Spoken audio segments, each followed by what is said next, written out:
Hai guys, balik lagi sama gue Dika, dan kita akan ceritain tahun 2019. Film ini berkisah seorang pegawai wanita yang baru saja menyelesaikan kerja lembur di kantornya.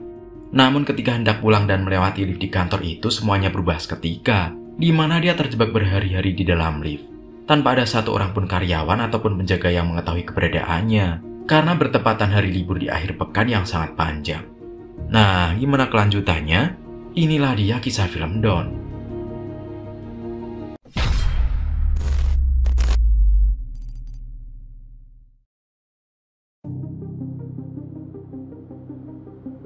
Suatu malam di sebuah ruangan perkantoran, ada seorang wanita bernama Jennifer yang masih bekerja lembur hingga larut malam. Tampaknya Jennifer adalah karyawan terakhir yang tersisa di dalam kantor itu. Sementara karyawan yang lain sudah terlebih dahulu pulang untuk mempersiapkan hari libur Valentine. Mengingat 4 hari ke depan yaitu hari Jumat, Sabtu, Minggu, dan Senin adalah hari libur yang cukup panjang. Setelah pekerjaannya selesai, saat itu Jennifer tidak segera langsung pulang. Namun dia mengirimkan sebuah pesan email kepada mantan tunangannya yang berada di New York kalau dia akan memesan tiket pesawat dan berangkat malam itu juga ke New York untuk bertemu dengan sang mantan. Berharap mereka masih bisa memperbaiki kembali hubungan mereka yang sempat terputus. Setelah mengirim email, Jennifer yang tidak ingin ketinggalan penerbangannya buru-buru keluar dan mengambil beberapa permen di atas meja. Sementara itu di lokasi yang sama, tepatnya di toilet, ada seorang pria bernama Guy yang juga karyawan di kantor itu. Secara bersamaan mereka menunggu di depan lift di lantai yang berbeda, di mana Jennifer naik dari lantai 49 dan bergabung dengan Guy di lantai 42. Saat itu sudah tak ada lagi karyawan yang ada di kantor selain mereka berdua, hingga pada akhirnya suasana canggung di dalam lift sama-sama mereka rasakan. Guy pun mencoba membuka percakapan dengan Jennifer dan sedikit mulai bercanda. Namun saat itu Jennifer yang tampaknya tidak mengenal pria itu lebih banyak memilih diam dan menjawab seadanya saja. Guy yang masih saja mencoba mencairkan suasana, kemudian berbasa-basi dengan memperlihatkan sebuah coretan gambar pada dinding. Namun tiba-tiba saat itu juga lift mendadak berhenti. Seketika mereka berdua yang tentu saja kaget, lalu mencoba menekan kunci tombol. Namun sayangnya tak ada satupun tombol panel yang berfungsi, meskipun listrik di dalam lift tampaknya masih menyala. Usaha Guy tak berhenti sampai di situ saja. Dia mencoba membuka paksa pintu dengan sekuat tenaga, namun tetap saja tak membuahkan hasil. Hingga akhirnya mereka melambai-lambaikan tangannya ke arah kamera CCTV, berharap masih ada orang di ruang kontrol melihat keberadaan mereka. Namun lagi-lagi sayangnya tetap saja tak ada yang menjawab panggilan mereka. Hingga pada akhirnya keadaan semakin buruk ketika mereka mencoba menggunakan ponsel. Sayangnya sinyalnya di luar jangkauan. Hal itu terjadi karena lokasi mereka berada 4 lantai di bawah tanah. Jennifer yang bingung secara spontan bertanya kepada Guy dengan mengatakan kenapa tak ada satu orang pun petugas keamanan gedung yang bertugas malam itu. Dia khawatir akan ketinggalan pesawat kalau dia tak dapat keluar secepat mungkin. 15 menit kemudian Guy kembali mencoba berinisiatif berteriak ke pintu dan sesekali menggedor-gedor pintu itu. Namun tetap saja tak ada yang menjawab panggilannya. Dia kembali mendapatkan ide, di mana dia berpikir bisa saja di atas lift mungkin ada pintu darurat untuk keluar. Namun karena langit-langit dinding tersebut cukup tinggi, Guy lalu meminta Jennifer untuk naik ke atas pundaknya. Jennifer yang awalnya sedikit canggung, namun dengan terpaksa naik ke atas pundak Guy untuk menggapai sisi bagian atas langit-langit. Namun ketika Jennifer mulai meraba-raba sisi bagian atas, tanpa sengaja dia memukul cukup keras lempengan besi itu hingga membuat tangannya terluka. Dengan terpaksa dia menurunkan Jennifer dan berpikir idenya itu tak bisa lagi dilanjutkan. Setelah beberapa jam telah berlalu, Jennifer pun pesimis dan merasa sudah terlambat untuk mengejar penerbangannya malam itu. Guy yang merasa kasihan lalu mencoba menghibur dengan memberikan candaan berharap Jennifer dapat terhibur. Jennifer yang mulai melihat usaha dan perhatian ekstra yang diberikan kepadanya, pada akhirnya mencoba membuka diri dan berkenalan dengan Guy saat itu juga. 4 jam telah berlalu, hingga saat itu Jennifer merasa belit pipis. Namun karena malu untuk buang air di depan Guy, akhirnya dia berusaha mati-matian hanya untuk menahan rasa kebelet pipis. Guy yang tahu Jennifer sedang kebelet pipis tapi malu, kemudian menyuruh Jennifer untuk melakukannya di sudut ruangan sambil menutupnya dengan jaketnya. Namun tetap saja Jennifer tak mau melakukannya. Jennifer tak ingin lift itu kotor karena air pipisnya. Guy lalu memberikan botol termos airnya untuk digunakan Jennifer menampung pipisnya itu. Sementara Guy berjanji untuk berbalik badan dan juga menutup kedua matanya, sehingga Jennifer bisa bebas melakukan itu. Jennifer pun mengambil botol itu, kemudian pipis di pojokan lift. Close your eyes. Can't hear anything. Well, that just happened. Yep. Beberapa saat kemudian Jennifer yang sudah mulai akrab dengan Guy, lalu memberanikan diri memulai pembicaraan tentang hal-hal yang menjurus ke topik percintaan. Jennifer mengatakan kepada Guy dengan bertanya di manakah tempat paling kotor yang pernah dia lakukan selama hidupnya. Guy yang terlihat malu untuk mengatakan, lalu meminta Jennifer untuk terlebih dahulu yang bercerita. Sambil tersenyum, Jennifer pun mengatakan kalau dia pernah bercinta di dalam perpustakaan dengan salah satu mantan pacarnya semasa kuliah dulu. Sementara ketika giliran Guy bercerita, dia mengatakan kalau dia pernah bertemu dengan seorang gadis di sebuah pantai, dan mereka minum-minum sampai mabuk, lalu melakukan itu dengan sang gadis di dalam mobil sambil mengemudi. Sampai akhirnya dia berkata kalau dia mulai terangsang, dan ingin menghentikan pembahasan itu. Dia pun meminta maaf pada Jennifer karena sudah melewati batas pembicaraan. Namun Jennifer yang saat itu juga merasakan hal yang sama, hanya bisa terdiam ketika Guy berjalan mendekatinya. Dan pada akhirnya saat itu juga mereka saling beradu boba dan botol.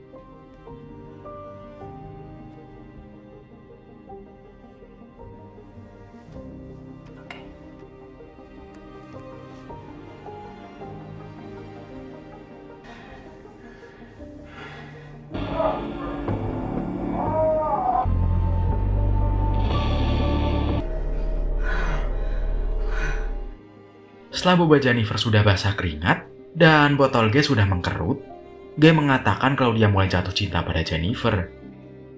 Jennifer yang mendengar pengakuan Guy tersebut segera mencabut lubangnya yang masih tertancap di Guy dan mengatakan kalau dia sangat mencintai mantannya dan hanya ingin kembali menjalin hubungan dengan mantannya itu. Jadi yang baru saja mereka lakukan itu anggaplah hanya sebagai pelampiasan sesaat saja. Namun siapa sangka, perkataan Jennifer itu sangat melukai perasaan Guy.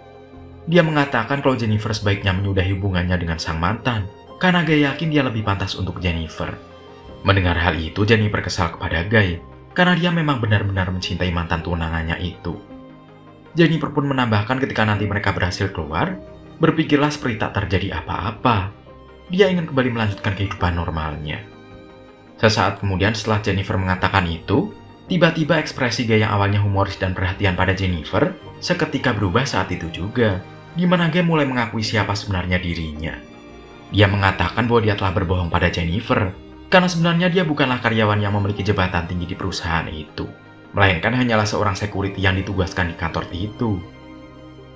Beberapa saat kemudian dia mengeluarkan ponselnya, dan menunjukkan hasil rekaman CCTV di saat Jennifer beraktivitas setiap hari. Bahkan ketika Jennifer menunggu di depan lift saat pulang kantor.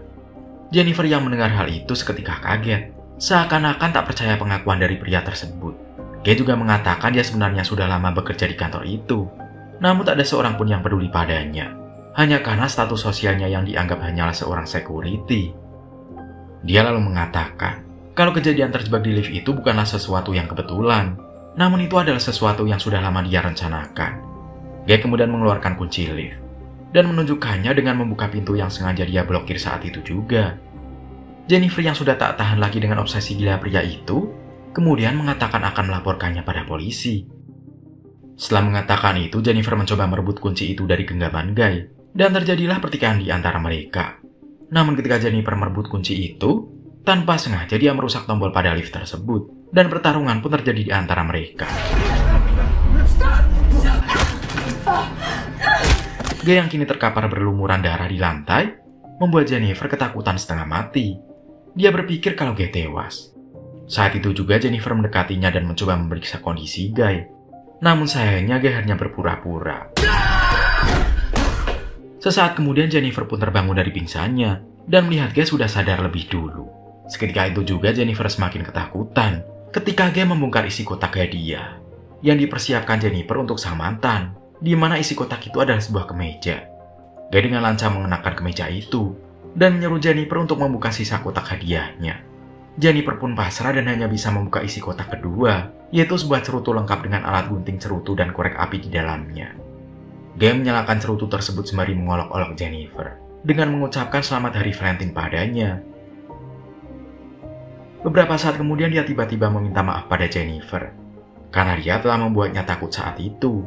Dia berharap Jennifer mau berdamai dengannya, namun Jennifer hanya diam saja tanpa menjawab sepatah kata pun.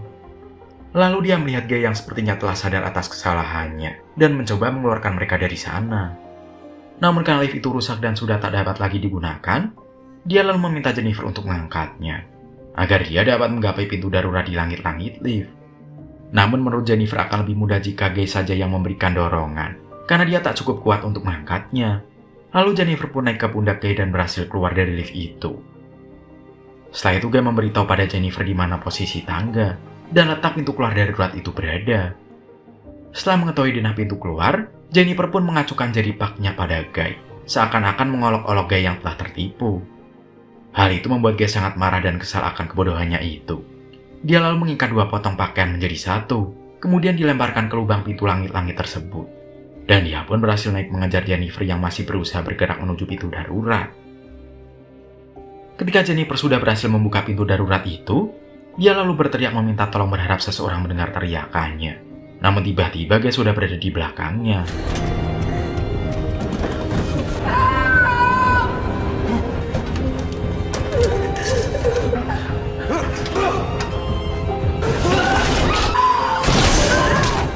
Ketika Jennifer tersadar lebih dulu, dia melihat sprinkler atau detektor pendeteksi asap. Kemudian dia menyalakan api pada cerutu, bertujuan untuk menyalakan alarm otomatis ketika sprinkler tersebut berhasil mendeteksi asap. Namun sayang usahanya itu tak berhasil, karena asap yang dihasilkan oleh cerutu tidak terlalu banyak. Jennifer pun lalu mencoba membakar kertas untuk menghasilkan asap yang lebih banyak lagi. Namun tiba-tiba Guy bangun. Jennifer berhasil menahannya dengan sepotong kain. Dan Guy memberitahu pada Jennifer kalau alarm kebakaran tidak akan menyala. Malah itu hanya membuat mereka basah kuyup dan tersengat listrik. Namun Jennifer mengancam akan menyakiti Guy dan akan membuatnya mengakui semua yang telah dilakukan padanya. Beberapa saat kemudian Jennifer menyalakan kameranya untuk mendokumentasikan bukti apa yang sudah terjadi. Dia lalu mengarahkan kameranya ke Guy dan mulai menanyakan identitas Guy yang sebenarnya. Dalam keadaan terancam, akhirnya Guy mengatakan dengan terpaksa kalau nama aslinya adalah John. Dalam keadaan kamera yang masih merekam, Jennifer memaksa John untuk mengakui semua perbuatannya itu, dan juga menceritakan serangkaian rencana yang telah dia susun. The whole story. It's that. But no, I'm just a security guard. I worked my whole fucking life for it. Waktu pun terus berlalu. Tanpa terasa hari Senin pun telah tiba. Namun mereka masih terjebak dan belum mendapatkan pertolongan. Pada malam harinya, seorang security yang juga rekan kerjanya John bernama Eddie secara kebetulan mengunjungi kantor bersama dengan pacarnya. Namun dia melihat keanehan ketika dia tak melihat John yang seharusnya bekerja mengawasi kantor itu. Eddie pun melihat ke arah kamera CCTV dan seketika kaget ketika melihat John dan Jennifer tergeletak di dalam lift. Eddie pun refleks mencoba memanggil mereka menggunakan mikrofon yang tersambung di seluruh gedung. Dan panggilan tersebut berhasil membuat Jennifer terbangun dan meminta Eddie untuk mengeluarkannya dari lift itu. Tak perlu menunggu waktu lama, Eddie langsung beranjak menuju lift tersebut meninggalkan pacarnya yang sedang tidur di sofa. Ketika sudah berada di luar lift, Eddie mencoba membuka pintu lift itu secara paksa dengan mencongkelnya menggunakan sebuah linggis. Sementara Jennifer yang sudah tak sabar ingin keluar, kemudian dia mencoba mengeluarkan kepalanya keluar pintu. Namun Eddie menyuruhnya kembali masuk ke dalam agar dia bisa membuka pintu itu sepenuhnya. Namun tiba-tiba John menjatuhkan Jennifer tanpa dilihat oleh Eddie saat itu. Lalu Jennifer berteriak memanggil Eddie untuk menolongnya. Eddie yang tak mengerti apa yang sebenarnya sedang terjadi, dengan polosnya naik ke atas dan mencoba menolong rekannya itu. Dan tiba-tiba saja John menyerang Eddie dengan menjepit pintu lift hingga Eddie tewas.